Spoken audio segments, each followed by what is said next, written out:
You're listening to a Frequency Podcast Network production.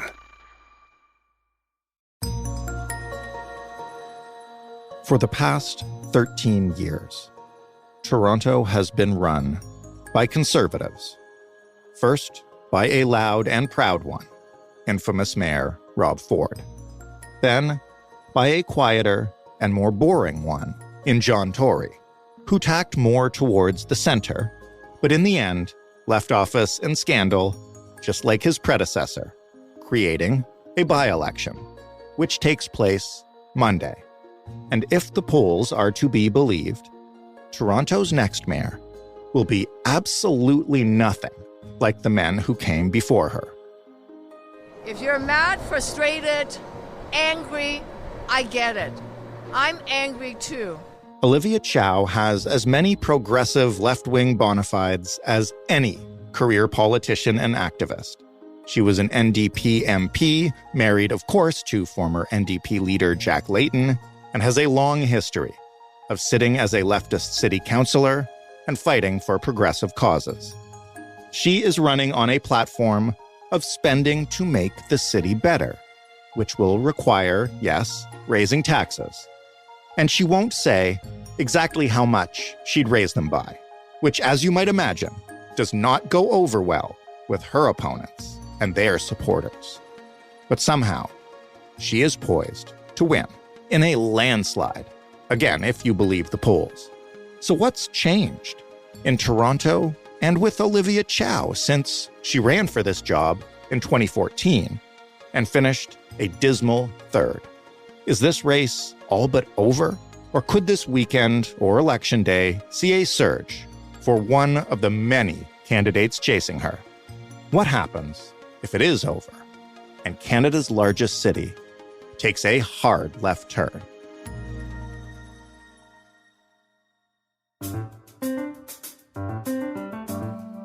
I'm Jordan Heath Rawlings. This is The Big Story. Ben Spur is a reporter with the Toronto Star's City Hall Bureau who has been covering this mayoral election. Hello, Ben. Hi, Jordan. Thanks for having me.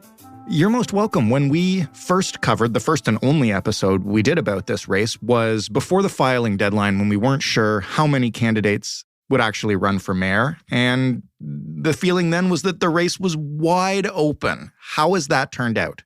It's looking a little less wide open now.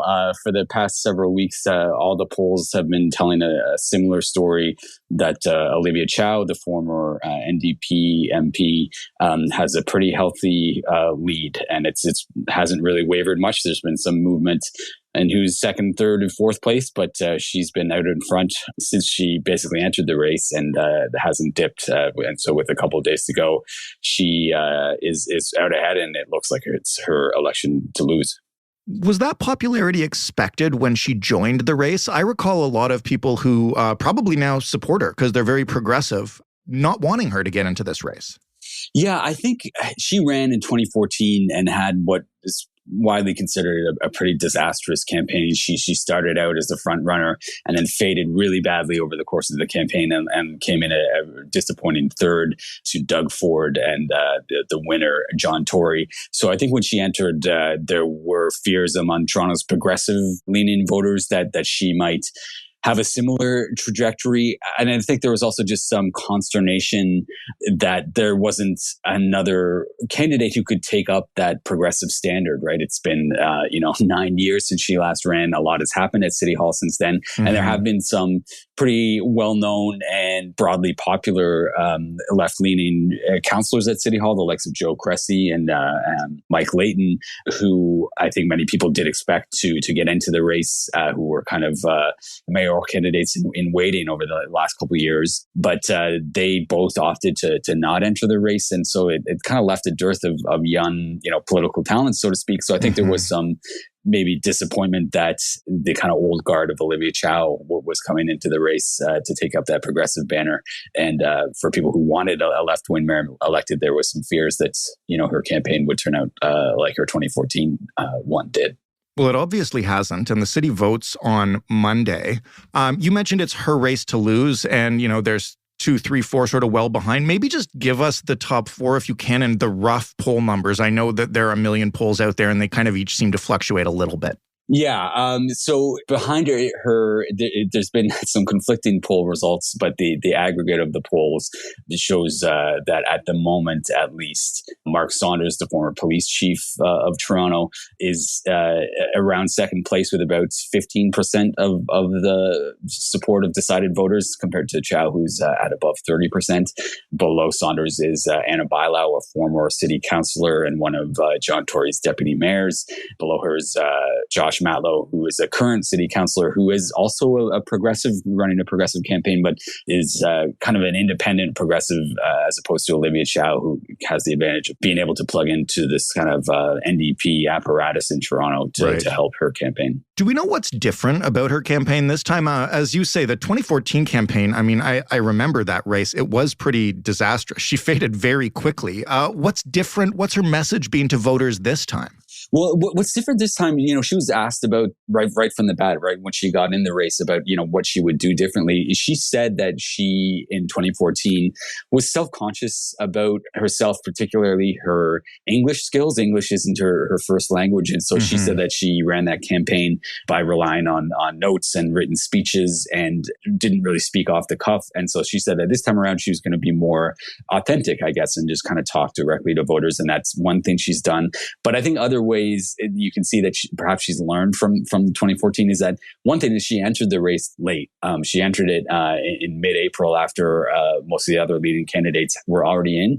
So if you're worried about your campaign fading over time, as her one in 2014 did, getting into the race late maybe inoculates you a bit from that. Maybe it gives you less time to get attacked by opponents and less time for your support to kind of dwindle.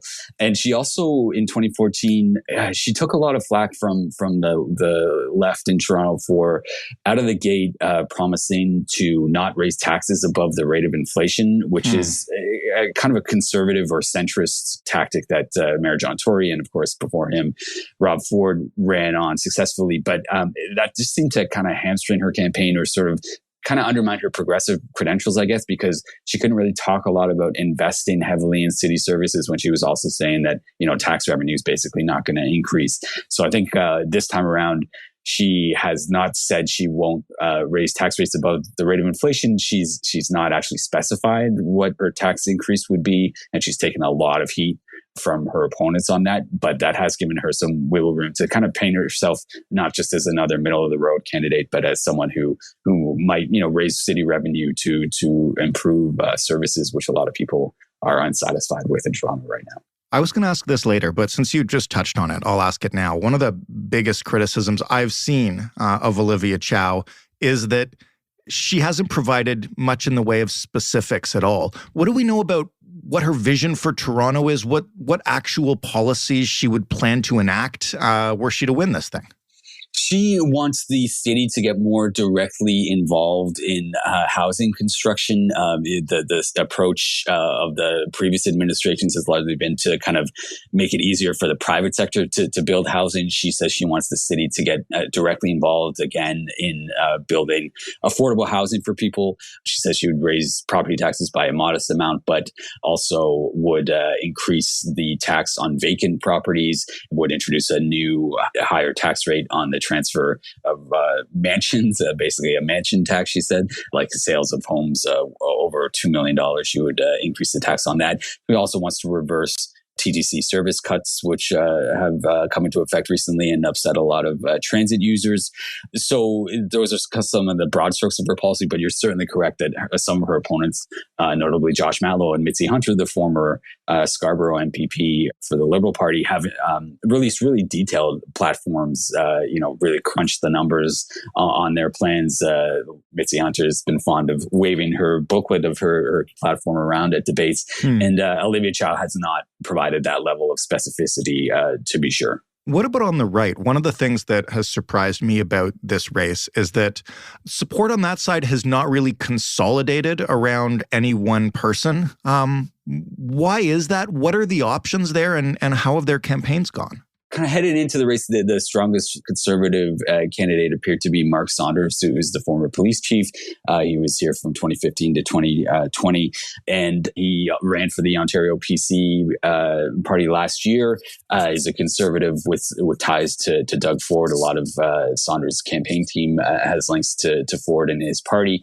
And so he seemed like the person who was going to provide the counterbalance, I guess, to Olivia Chow and be the strong Conservative candidate.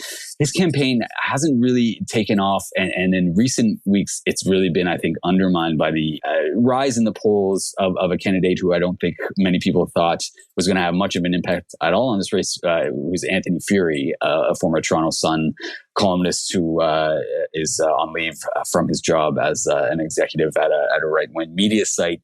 And he's come in and I think released a lot of kind of eye-catching proposals and controversial ones as well. But he sort of seems to be the kind of unadulterated Conservative in a way that Saunders is not. Saunders, I think, is, he says that he's not an insider, but he's been around politics for a little while at this point and kind of talks like a politician. Right. Anthony Furey is, I think, a bit more direct in his approach and kind of blunt to talking about things like clearing homeless encampments from parks and kind of raising the fears, I think it's fair to say, over, safe injection sites and harm reduction drug policies and that kind of thing. And I think that his message is resonating in a way that Saunders hasn't. I think he just sort of reads as a more authentic Conservative to a lot of voters. And so he's kind of shot up the polls, not to a huge degree. He's maybe around 10%, but I think he's eating into Saunders' support and making it really difficult for the former police chief to catch up with Olivia Chow.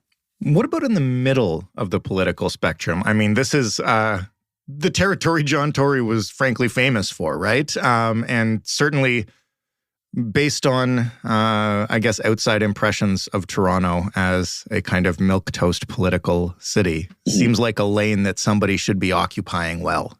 Yeah, and so the kind of the person to occupy that lane, and to some extent, I think Tory's heir apparent has been Anna Bailau, who was one of Tory's deputy mayors and is political liberal and very much kind of wants to pitch herself as a middle of the road kind of moderate person who can get along with different levels of government and with business and labor and get things done very much in the mold of John Tory. You also have Mitzi Hunter, who until a couple of weeks ago was a Liberal MPP. And so you would maybe paint her as a kind of centrist, but she's actually ran a pretty progressive campaign that's quite similar to Chow's and Matlow's in some ways. And then there's also Brad Bradford, who on council has been more of a centrist. His campaign is a bit more right-wing than his council record. So there's sort of three candidates in there that are all kind of fighting out for the middle, and none of them have really been able to rise above the rest of the pack. Before we move on to election night and the days after, if indeed Chow holds on to her lead, is there any sense that something could still shift? Is this a situation where either Furey or Saunders, who, collectively might have close to the numbers that Chow does, or, candidates in the center, could unite and tell their supporters to vote strategically and make a dent in Olivia? Is everybody just still out for themselves? Yeah, I think if we were going to see that the kind of rallying around a single candidate to block Chow, it would have happened a while ago. At this point, with about 4 days till election day, that's leaving it very late, and it likely wouldn't have an impact. I think there's just not enough time to get a message out to voters to shift their support to somewhere else. And I think that's, at the best of times, it's a questionable strategy. I'm not sure how effective that is. But I actually reported on this last weekend and did kind of try to get behind the scenes a bit as to conversations about that. There have been actually conversations between the campaigns about potentially dropping out to try to block Chow. But because all the kind of trailing candidates are all sort of tangled up with, somewhere between, 8-14% of support, it's really hard for any of them to make the strong case that they're the one who can go and beat Chow. Yeah. Furey has shown no interest at all, for instance, in dropping out and throwing his support behind Saunders. Furey says that he's the one who has momentum. He's been rising in the polls polls, whereas Saunders is flat. So he says that if anyone should drop out, basically it should be Saunders dropping out to support him. So there's just no kind of clear anyone but Chow candidate. So even though those conversations, I think, did kind of happen informally and people did test the waters, just it doesn't look like it's going to happen. And certainly, I think, not at this late date.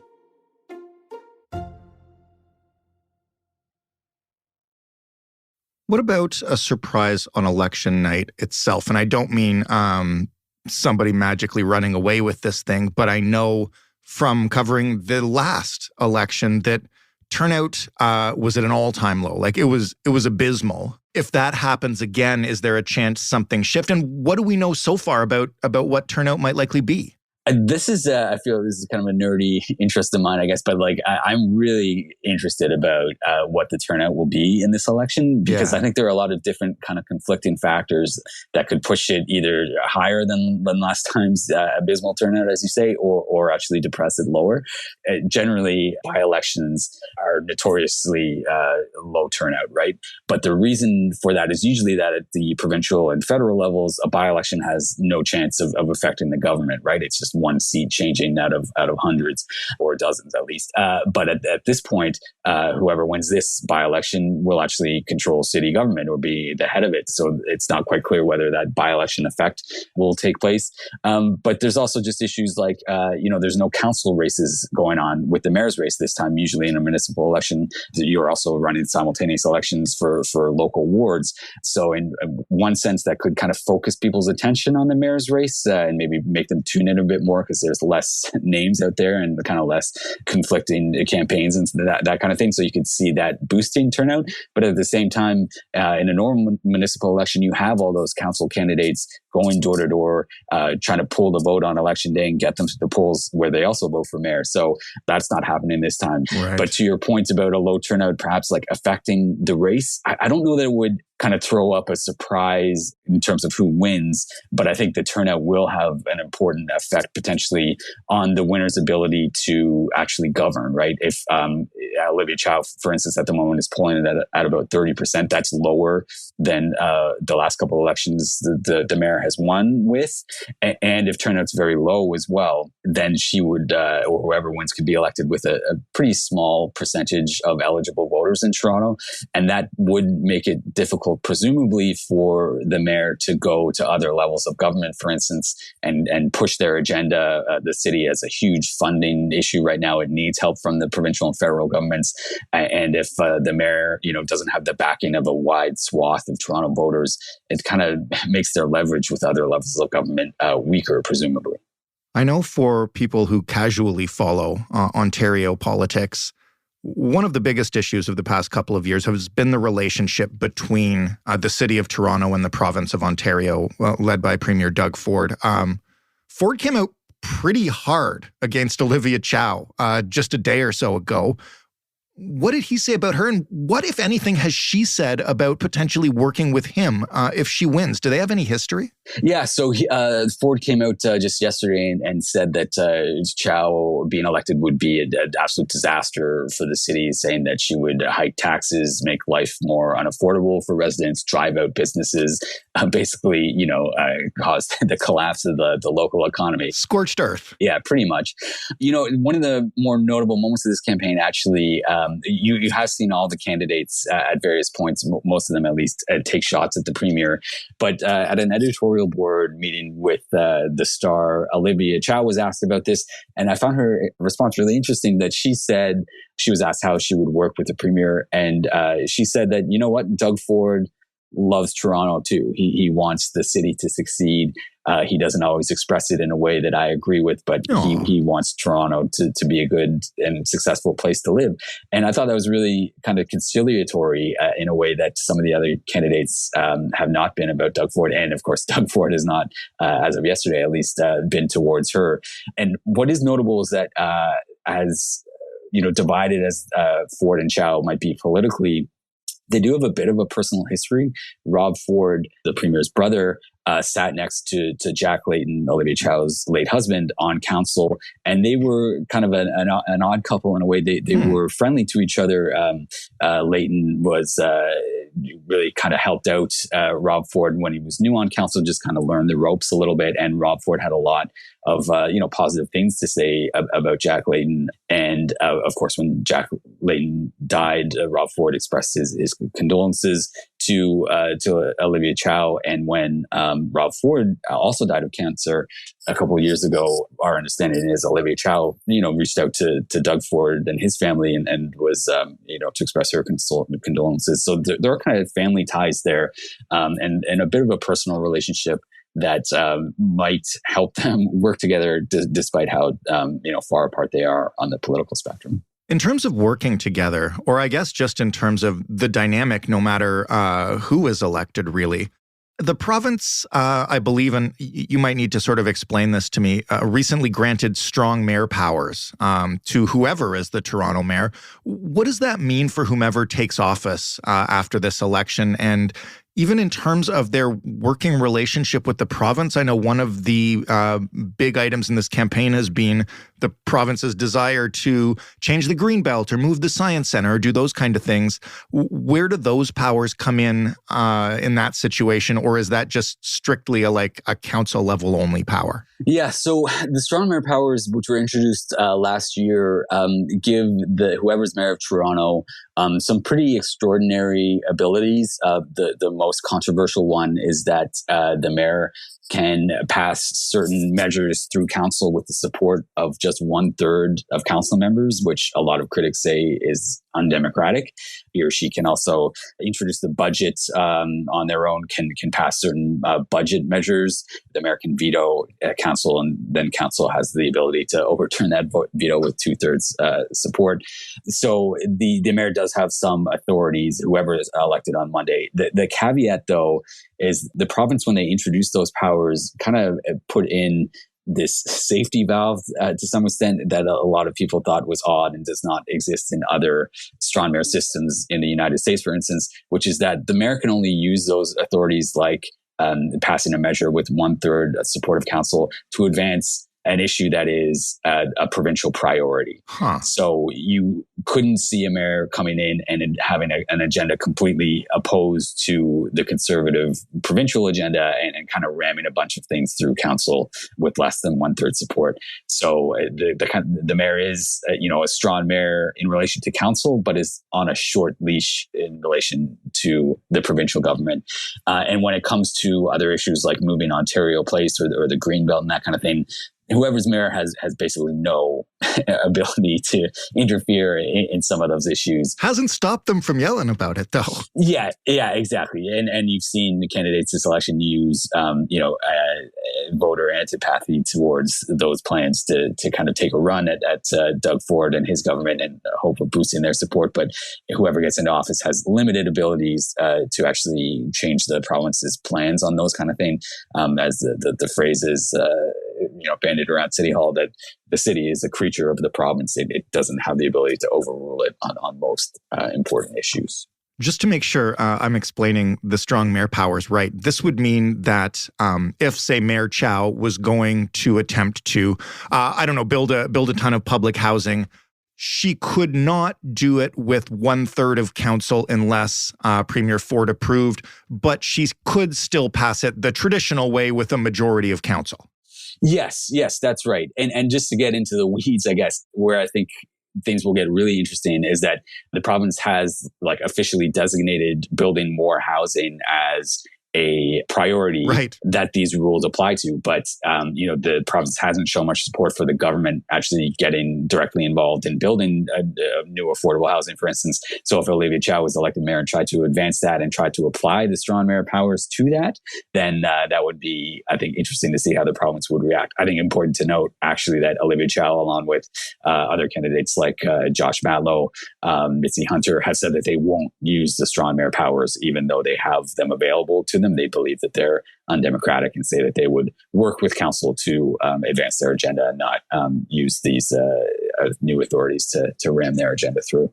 Last question, kind of a two-parter. First, what will you be watching for between now and when the winner is decided on Monday night to get a sense of if this thing is really over? And second, if it is really over and Chow holds her lead, What'll you be watching for first to see what she does or prioritizes? Yeah, I think what we're watching for between now and Election Day is whether or not there's anything that could, dramatically shift voters' opinions at this point. There was a potential twist yesterday when former Mayor John Tory came out and endorsed the anti-bylaw. Her team is hoping that pushes her over the top and able to sort of catch up with Chow. Whether that is likely remains, we'll have to wait and see. And I think it's important to note, of course, that even though Olivia Chow is out in front in the polls, it's not over until the voting is done and anything could happen. So, we don't want to say that it's a complete lock for her. But I think that once the election does take place, what I think I'll be watching for is, this is a city government that has been, center right or further right for the past 12, 13 years. So if there is a progressive mayor who's elected, I think it'll be really interesting to see how they shake up City Hall in terms of, there'll be a real shift in the power balance. I think, a lot of the same councillors who supported Rob Ford's mayoralty went on to kind of pivot to be supporters of John Tory's mayoralty, and the kind of councillors left was relegated to the sidelines. I think you could see a big shift in that dynamic if a more progressive mayor is elected. And then I think we're just waiting to see what the new mayor does to address the really urgent problems facing the city, right? The city government has a $1.5 billion operating deficit that it needs to figure out how to fix immediately to avoid serious cuts to transit and other city services. And housing, of course, is a hugely urgent issue where we have people, moving out of Toronto because it's just too expensive to live here. And whoever is mayor, pretty much on day one has to get started on addressing those really pressing issues. Ben, thanks so much for this, and I guess we'll see you on Monday. Yeah, thank you so much for having me on. Ben Spur, reporting from City Hall for the Toronto Star. That was The Big Story. If you'd like more, head to thebigstorypodcast.ca. You can find us, as always, on Twitter at TheBigStoryFPN. I'm working on the Blue Sky invite, so if you got one, send it our way, and we'll meet you there too. You can always email us. Don't need an invite for that. The address is hello@thebigstorypodcast.ca. And you can call us and leave a voicemail, 416-935-5935. Joe Fish is the lead producer of The Big Story. Robin Simon also produces on the show this week. Ali Graham produced a couple of episodes.